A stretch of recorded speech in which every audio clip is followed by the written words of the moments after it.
नाज़िया अकरम और आप देख रहे हैं प्रोग्राम मेरी धरती मेरी दुनिया। जनाब, एक बार हुआ यूं कि एक साल मिस्र में बारिश ना हुई और मुल्क में कहत पड़ गया। लोगों ने बहुत दुआएं की लेकिन आसमान से एक बूंद न टपकी। तब एक शख्स हजरत जुल्नून मिस्र की खिदमत में हाजिर हुआ और उनसे दरख्वास्त की कि बारिश के लिए दुआ करें। अल्लाह ताला अपने महबूब बंदों की दुआएं तो रद्द नहीं करता ना। हजरत जुल्नून ने ये बात सुनी तो अपना बोरिया बिस्तरा बांधकर मदीन की तरफ चले गए। उनके जाने के बाद इस जोर से मींह बरसा कि हर तरफ जल थल होने लगी। 15-20 दिन बाद जब हजरत जुल्नून को मदीन में खबर मिली कि स्याह बादलों को आखिरकार मिस्र के लोगों पर रहम आ गया और वो उनकी मुसीबत पर रो दिया, यानी कि बारिश होने लगी। ये खबर पाकर वो वापस मिस्र तशरीफ ले आए। एक मर्द खुदा ने उनसे पूछा कि आपके मिस्र से चले जाने में क्या मसलिहत थी। तो उन्होंने जवाब दिया कि मैंने सुना है बाज दफा अच्छों का रिज़्क बुरों की वजह से बंद हो जाता है। मैंने इस होलनाक खुशहाली के असबाब पर गौर किया तो अपने से ज्यादा गुनहगार इस मुल्क में मुझे कोई ना दिखाई दिया। चुनाचा मैं यहाँ से भाग गया ताकि मेरी वजह से लोगों पर रिज़्क का दरवाजा बंद ना हो जाए। और इसके साथ ही देखते हैं आज के प्रोग्राम की चंद झलकियां।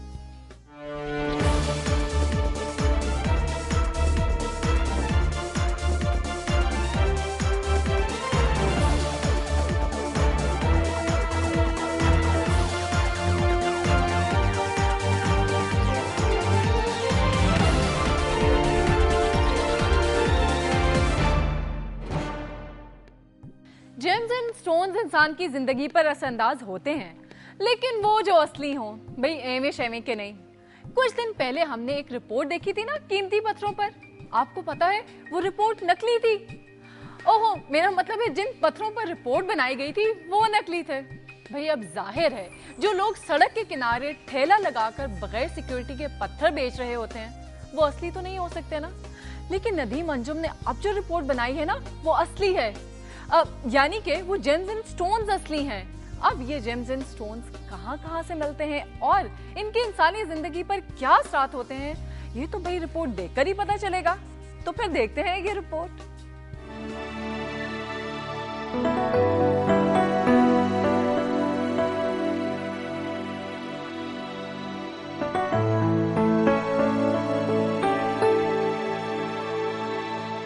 कुदरत के बेशकीमत खजाने छुपे हैं पहाड़ों के दामन में। हीरे मोती सोना चांदी तो हैं ही। जो सबसे पहला जो नगीना इंसान के हाथ में लगा वो जो था अलमास था, हीरा था।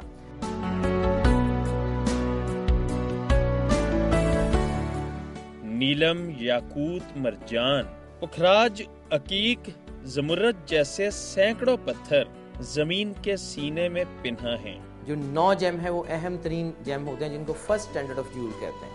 उसके बाद 23 नग ऐसे हैं जिनको सेकंड स्टैंडर्ड ऑफ ज्यूल कहते हैं। उसके बाद आगे कुछ और हैं जिनको थर्ड स्टैंडर्ड ऑफ ज्यूल कहते हैं। सवात, गिलगित, हुंजा, बलोचिस्तान में इन पत्थरों के पहाड़ मौजूद हैं। सवात में जुमुर्द की माइन है, वो लाखों रुपए पर कैरेट मालियत की है और दुनिया में इस कलर का जुमुर्द जो है कहीं और नहीं है। इसके अलावा पाकिस्तान में रूबी की कानें हैं और दूसरे पत्थरों की नीलम की कानें हैं। लेकिन मुल्की सतह पर इनसे इस्तेफादा नहीं किया जा रहा। तहम मकामी लोग इस कारोबार से वाबस्ता हैं। मेरी फैमिली इस काम से रिलेटेड थी और बिजनेस चलाती है। तो और दूसरी मेन वजह ये थी कि हमारे इलाके में इन स्टोन्स की तादाद बहुत ज़्यादा थी।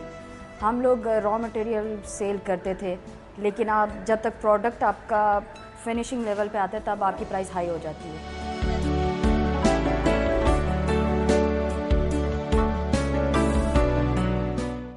Pakistan James and jewellery development corporation के ज़ेर एहतमाम ट्रेनिंग स्कूल्स में stone identification, designing, cutting, finishing, polishing के मुख्तलिफ मराहिल की ट्रेनिंग दी जा रही है। जेम्स मार्केट में भी माहिर कारीगर हुनर आजमा रहे हैं। इनकी डायमंड की जो सबसे खूबसूरत कटिंग है वो बेल्जियम में है और बेल्जियम की कटिंग दुनिया की सबसे अच्छी है। और पाकिस्तान में भी कारीगर तो बहुत अच्छा है, लेकिन इनकी अगर थोड़ी सी तरबियत की जाए तो हमारा मयार जो है वो बेल्जियम से कम नहीं है। बुर्जों के तिलिस्म कदे में इन पत्थरों की खास अहमियत है। रेमेडी जेम से शुरू होती है, इल्म जफर तक जाती है। कुरान पाक, जहाँ पे कुरान पाक कहता है वनुनज़्ज़िलु मिनल कुरान मा हुवा शिफ़ाउन व रहमतल लिल मोमिनीन, जब एक ख़ास तरतीब से वो आयात इनके ऊपर तिलावत की जाती हैं तो इनकी रेडिएशंस जो हैं वो इतनी बूस्ट कर जाती हैं कि वो आपकी पूरी बॉडी को, आपके पूरे माइंड को, एक एक चीज़ को कंट्रोल कर लेती हैं। मुस्तकबिल की राहें खोलने और बीमारियों से शफा पाने तक अकीदतमंद इन्हें सुन्नत रसूल सल्लल्लाहु अलैहि वसल्लम और तरीके अहले बैत के बायस भी तरजीह देते हैं।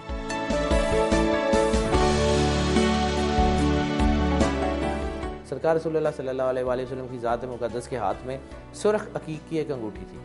अब अगर उसको देखें तो वो चकोर में है और डबल एज्ड है, चकोर और डबल एज्ड है और सुर्ख है।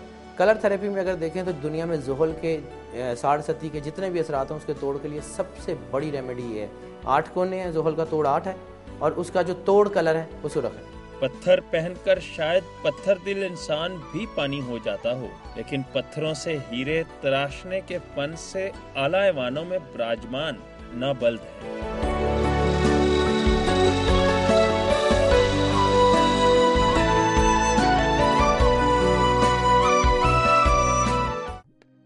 अक्सर फिल्मों में कैदियों को पत्थर कूटते हुए या फिर चक्की पीसते हुए दिखाया जाता था। अब पत्थर का जमाना तो है नहीं कि भाई इंसान हाथ से पत्थर कूटे। अब तो इस काम के लिए बड़ी बड़ी मशीनें इस्तेमाल होती हैं और चक्की में आटा पीसने का रवाज भी माजी का किस्सा बन गया है। अब कैदियों को किसी ना किसी काम तो लगाना होता है ना। जेल में तो कैद होने का ये मतलब तो ना हुआ कि बंदा कुछ करे ही ना। इसीलिए जेल में कैदियों के करने के लिए बहुत सारे काम होते हैं। जो कैदी पढ़ना चाहें उनको तालीम और तरबियत का एहतमाम किया जाता है। जो पढ़ने से जी चुराते हैं उन्हें मुख्तलिफ हुनर, दस्तकारी और कालीन साजी सिखा दी जाती है। इस तरह कैदियों को भी एक एक्टिविटी मिल जाती है और वो लड़ने झगड़ने के बजाय काम में मसरूफ रहते हैं। हैदराबाद जेल में भी कैदियों को हुनर सिखाने की एक तरबियती फैक्ट्री हुआ करती थी, लेकिन फिर ये फैक्ट्री बंद हो गई। फैक्ट्री का बंद होना था कि वेले कैदी लड़ाई झगड़ा करने लगे और हुकूमत के खिलाफ एहतजाज करके जेल के अमले को परेशान और अपना टाइम पास करने लगे। फिर आखिरकार ये तरबियती मराकज दोबारा खोल दिए गए और कैदियों के साथ साथ जेल के अमले ने भी सुख का सांस लिया। अब ये हैदराबाद जेल की क्या सूरत हाल है वो देखते हैं इस रिपोर्ट से।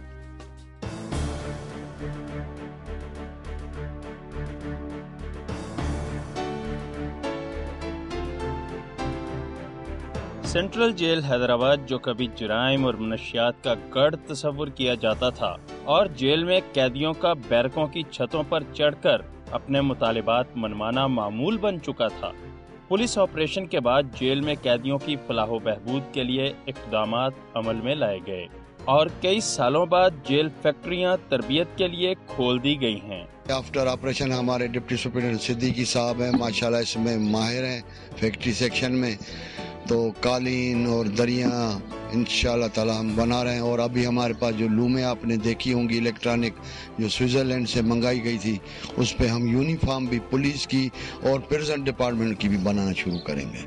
जेल में कैदियों को हुनर सिखाने के लिए खुसूसी तौर पर कालीन, दरिया, धागे की तैयारी और कपड़ों की सिलाई की तरबियत का अमल शुरू किया गया है ताकि सजा पूरी होने के बाद जेल से आज़ादी पर वो मुआशरे में बाइज्जत रोजगार शुरू करके अपना गुजर बसर कर सके। इंशाल्लाह हम बाहर जाएंगे, इंशाल्लाह हम जो ये खूबसूरत रोज हासिल करेंगे इंशाल्लाह। ये सर हमारे सिपाहियों की इस मेहरबानी है, हमारे हमालदार की मेहरबानी है जो हमारे को ये काम दिया है। सेंट्रल जेल में कैदियों को हुनर सिखाने से जेल का माहौल तो यकीनन बेहतर होगा, लेकिन इसके साथ साथ कैदियों की इस्लाह भी होगी, जिससे मुआशरे में जराइम की रोकथाम में मदद मिल सकेगी। सेंट्रल जेल हैदराबाद, जहां जराइम और मंशियात की सरगर्मियों में कैदी मुलविस थे, आज वहां कैदियों को बाहर जिंदगी बसर करने के लिए बाइज्जत रोजगार कमाने की तरबियत दी जा रही है, जो कि एक मुस्बत इकदाम है।